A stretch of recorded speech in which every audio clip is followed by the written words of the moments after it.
Hello people, welcome back to Food.Glam.Life. I'm Sanaa and I hope you're doing very well. Today we're going to be discussing empties. Will I be repurchasing? Do I want to repurchase?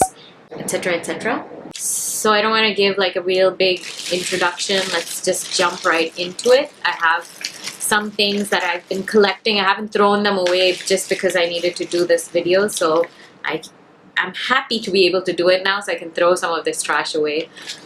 Let's start with non-makeup stuff first. First of all, I have this coconut oil conditioning shampoo for dry, damaged, and color treated hair by Palmer's. And I've mentioned this before. I think Palmer's is a very underrated company.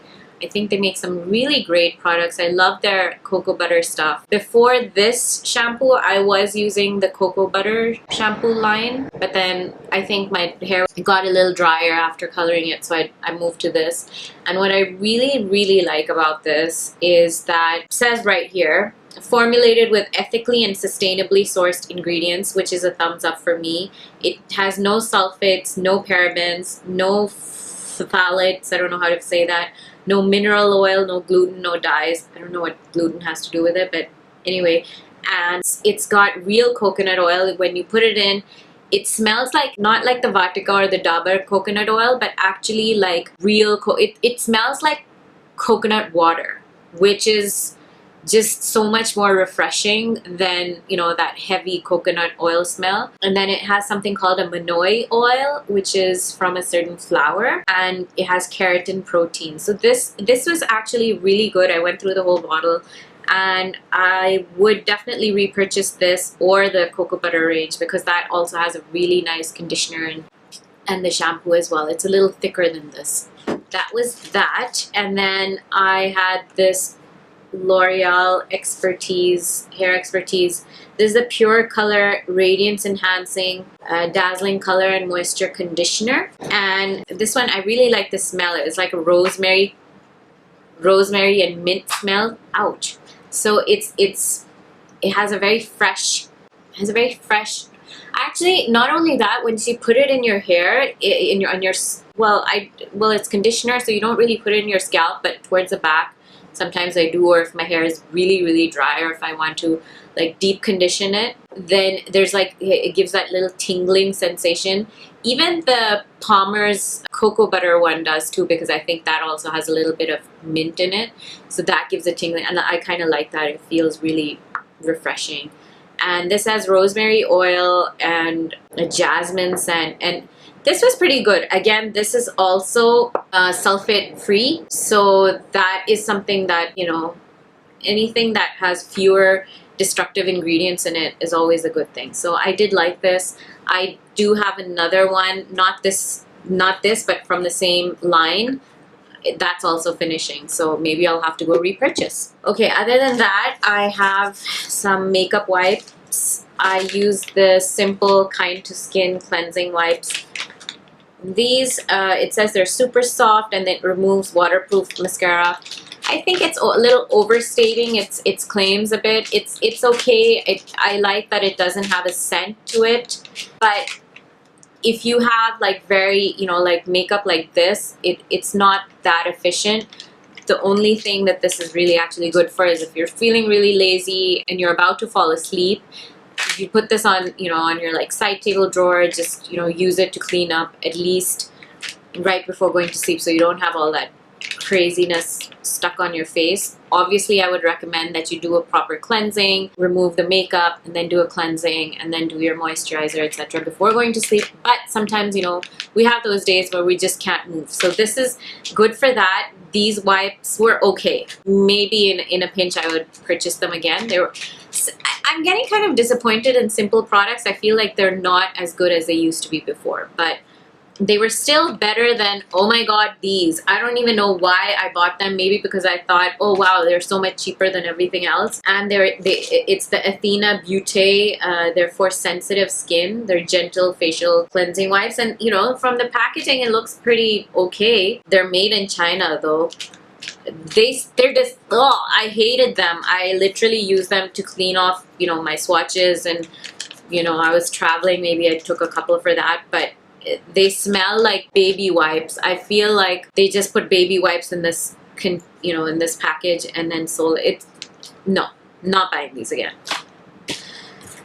Another non-makeup thing. This is actually new, so I did repurchase it. It's the Dove Pure deodorant, and I like this one because it's got no fragrance, no parabens, no colorants, no alcohol. So this is actually much better than the others. But you know, I've been using Dove for many years, and I like this one.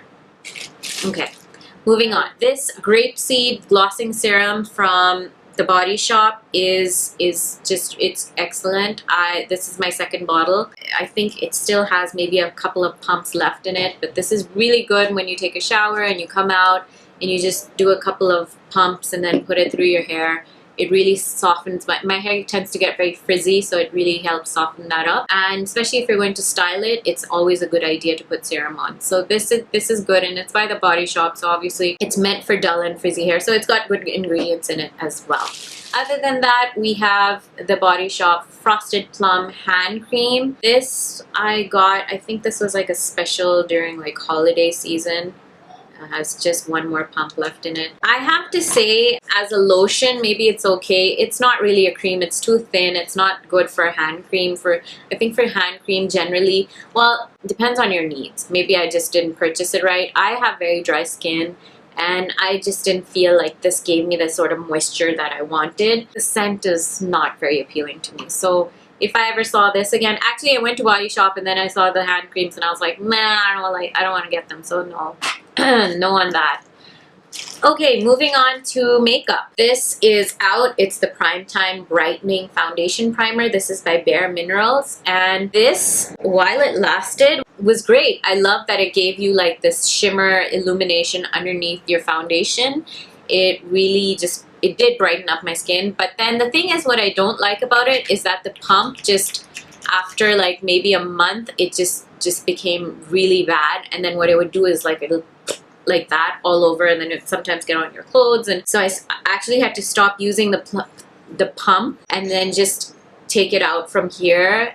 And what that started doing was introducing air into this and drying it out. So I don't like the packaging of it, but the primer itself is pretty good. Okay, what else do we have here? We have the Instant Age Rewind, Maybelline Instant Age Rewind Concealer. Yes, bought this again already, have a new one. So this is a good bet. Another Maybelline concealer is the Master Conceal. I really like this. I use the shade Light Medium in the number 30, and I really like this. I think it blends out really well, and I have already purchased a new one.